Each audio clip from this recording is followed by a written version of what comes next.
Vocation. Qu'est-ce que tu veux faire, Titi, quand tu seras grand? Je veux être balayeur. Une telle réponse mettait le père de Titi au désespoir, car il voyait plutôt son fils ingénieur de talent ou alors chirurgien émérite. Quant à sa mère, elle l'aurait bien vu danseur étoile ou acteur célèbre. Titi, pour sa part, s'en foutait. Il voulait être balayeur. Faut dire que balayeur, c'est quand même un beau métier. Titi jouait souvent seul dans la rue. Son père n'était certes jamais très loin, mais le laissait assez libre car bien trop occupé à réparer les autos. C'était son métier. Il était artisan mécanicien. Ses locaux assez exigus ne permettaient guère de loger plus d'une voiture et il travaillait donc souvent sur la chaussée, non loin de son bambin de fils. L'atelier était au croisement de la rue des Bordeaux et de la rue de la Cerisay, transversale à celle-ci en léger faux plat. Le tranquille petit carrefour était complété en face par la très pentue rue de l'Archevêché, se jetant à angle aigu dans la rue des Bordeaux, qui dévalait jusqu'à la Seine, un peu en aval du confluent de la Marne. Mais ces fleuves étaient en vérité bien loin de la réalité de Titi, car ces rivières à lui, c'étaient plutôt les caniveaux. Le gamin les administrait, y voyageait, y commerçait même.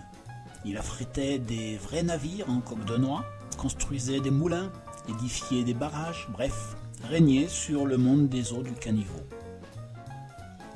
Pour être honnête, il ne régnait pas réellement. Il était plutôt un modeste vassal, gestionnaire des ressources, un collaborateur zélé, un régent avisé.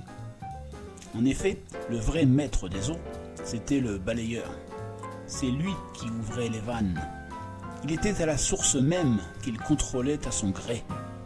Il pouvait, selon son bon vouloir, la tarir d'un coup de robinet, car il détenait LA clé, du regard protégé par une plaque de fonte comme dans une place forte, ou tout aussi bien déchaîner des crues terribles pour évacuer le produit de son balayage.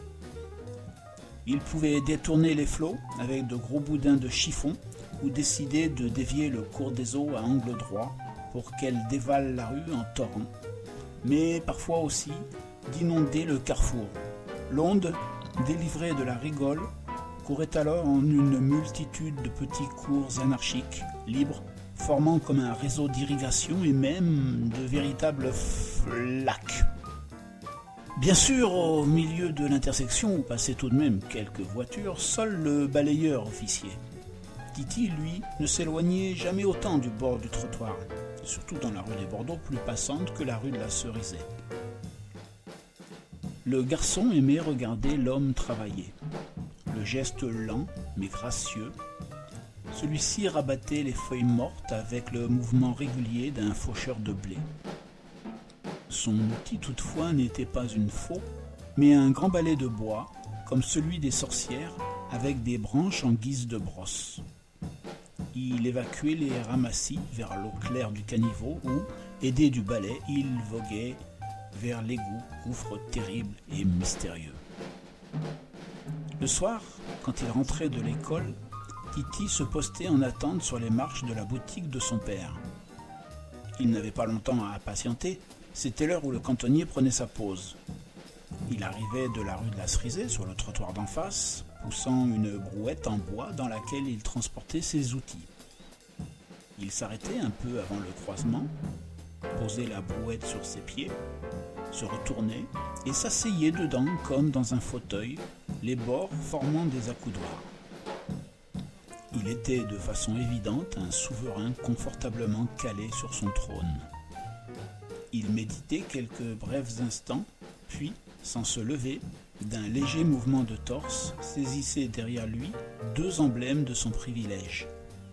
Un grand casse-croûte emballé dans un papier journal et un kilt de rouge. Il dégageait méthodiquement la demi-baguette au saucisson de l'emballage qu'il jetait dans la brouette après l'avoir chiffonné. Il débouchait ensuite son vin avec les dents, d'un geste expert, puis se restaurait tranquille, mastiquant longuement et buvant de fréquentes mais brèves gorgées. Ses agapes terminées, il repartait, placide, vers d'autres contrées inconnues. Titi admirait cet homme sage et paisible qui avait l'air serein et heureux, plus que tout autre adulte de sa connaissance. « Qu'est-ce que tu veux faire, Titi, quand tu seras grand ?»« Je veux être balayeur. » Note de bas de page. Les boudins de chiffon sont fabriqués par les éboueurs parisiens qui les appelaient les chiffons de barrage. Ces ingénieux rouleaux de moquettes ou de chiffons récupérés et dûment ficelés servaient à canaliser l'eau pour pouvoir balayer à l'aise.